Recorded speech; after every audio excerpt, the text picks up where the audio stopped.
Hello दोस्तों। आज हम पढ़ेंगे मोहम्मद गौरी। और हाँ, पढ़ने से पहले अगर आप बैचलर हो तो चैनल को सब्सक्राइब जरूर कर दो यार। आप यार सब्सक्राइब नहीं करते हो ना लाइक करते हो। तो चलो पढ़ते हैं। तो मोहम्मद गौरी कौन था? मोहम्मद गौरी आया था गोमल दर्रे से। अब दर्रा तो आपको पता ही होगा क्या है। दो पहाड़ियों के बीच की जो जगह होती है उसे दर्रा कहते हैं।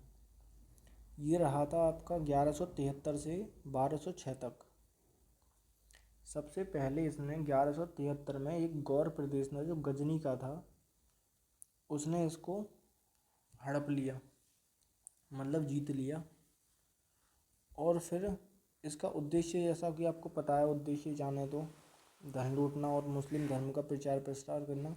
यानी जितने भी मुस्लिम आए हैं उन सब ने यही किया है।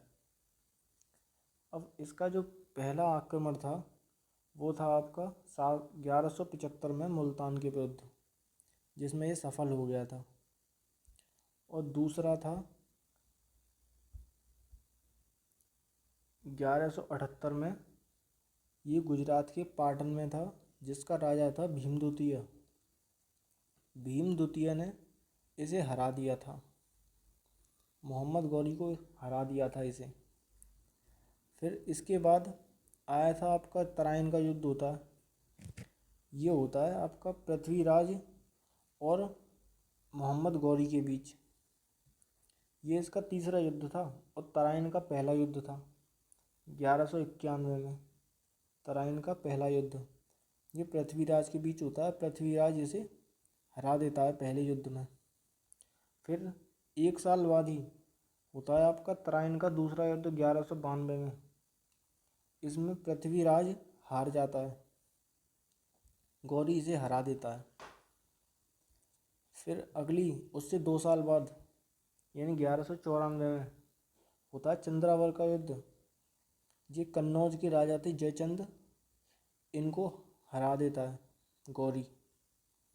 चंद्रावर के युद्ध को जीतने के बाद गौरी ने लक्ष्मी के सिक्के जारी किए थे, यानी सिक्के चलवाए थे। अब जो एकता प्रथा चलाई थी सबसे पहले, यानी गौरी ने, एक क्वेश्चन आता है, इम्पोर्टेंट क्वेश्चन है, उत्तर भारत में एकता प्रथा किसने चलाई? तो वो चलाई थी आपकी गौरी ने। उत्तर भारत में चलाई थी लेकिन पूरे भारत में नहीं। ये अभी आगे हम इसके बारे में और पढ़ेंगे, एकता प्रथा के बारे में। एकता प्रथा ये इल्तुतमिश चलाएगा। अब इसके बाद अब हम इम्पोर्टेंट बात बताएंगे आपको। ये इस चैप्टर से अलग है वैसे तो। अब दिल्ली का संस्थापक कौन है? अनंगपाल तोमर। अनंगपाल तोमर ने पृथ्वीराज को दिल्ली और अजमेर दिया था। अब दिल्ली और अजमेर देता है तो जयचंद इसके खानदान में से था। जो ये जयचंद है, जयचंद इसके खानदान में थे ना, पृथ्वीराज चौहान के खानदान में से। तो इसकी जो बेटी होती है, जयचंद की बेटी थी संयोगिता, जिससे कि इससे शादी कर लेता है पृथ्वीराज चौहान। और ये इसको भगा ले जाता है और गंधर्व विवाह कर लेता है। ये इंपॉर्टेंट क्वेश्चन है, ये पूछा जाता है कि पृथ्वीराज ने संयोगिता से कौन सा विवाह किया था? तो वो गंधर्व विवाह किया था, यानी भगा कर ले गया था, मंदिर में शादी की थी। और इस सब की पूरी की जानकारी तो ये चंद्रवरदाई ने लिखी है। चंद्रवरदाई इनका एक ज्योतिष था, उसने लिखी है। पृथ्वीराज रासो में पूरी जानकारी मिलती है पृथ्वीराज की। फिर बाद में ये चंद्रवरदाई आदि लिख के मर गए थे। फिर इनके पुत्र जलहन ने लिखी थी ये कहानी। अब गौरी पे आ जाते हैं हम दोबारा। तो फिर 1203 में कालिंजर अभियान किया इसने, और कालिंजर अभियान को भेजा था, ऐबक को भेजा था वहाँ पर कालिंजर अभियान के लिए। फिर किसने हराया था? जो चंदेल शासक था परमादि देव को हराया था ऐबक ने।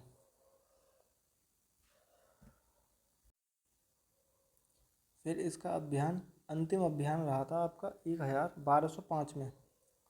ये इसका अंतिम अभियान था गौरी का, जो खोकर जाति के विरुद्ध था। और खोकरों ने इसकी हत्या कर दी थी, यानी 1206 में खोकरों ने इसकी हत्या कर दी थी।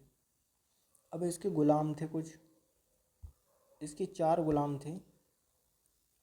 पहला था यलदौज। यलदौज जो था, यलदौज को इसने गजनी दिया था, और ये ऐबक का ससुर था, ऐबक का ससुर। दूसरा था कुवाचा। कुवाचा को इसने कच्छ और सिंधु दिया था। ये ऐबक का जीजा था, यानी कुतुबुद्दीन ऐबक, जिसे इसे ऐबक कहते थे। अब इस ऐबक आ जाता है।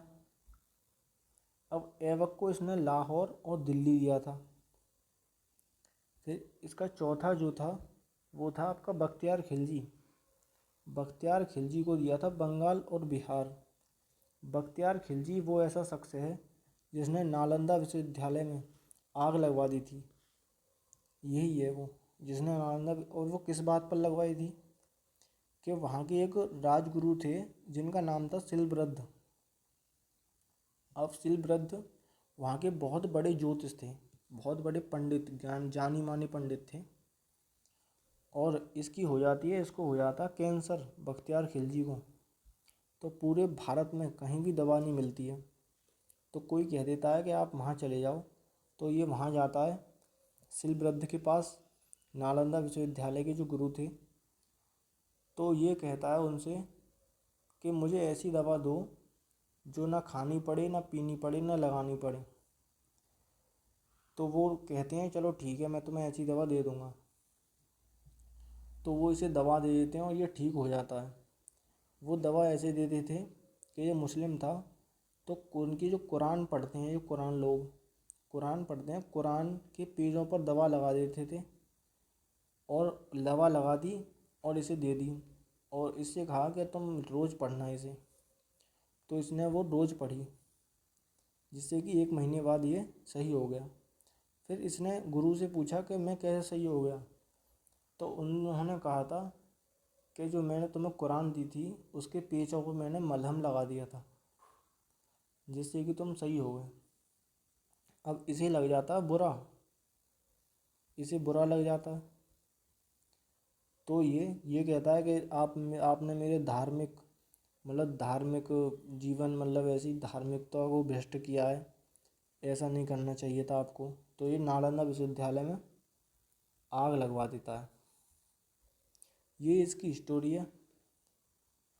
तो चलते हैं, अगर वीडियो अच्छी लगे तो चैनल को सब्सक्राइब जरूर करना। कम से कम यार मेरे नोट्स हैं उस पर तो कर ही दो। चलो ठीक है, धन्यवाद।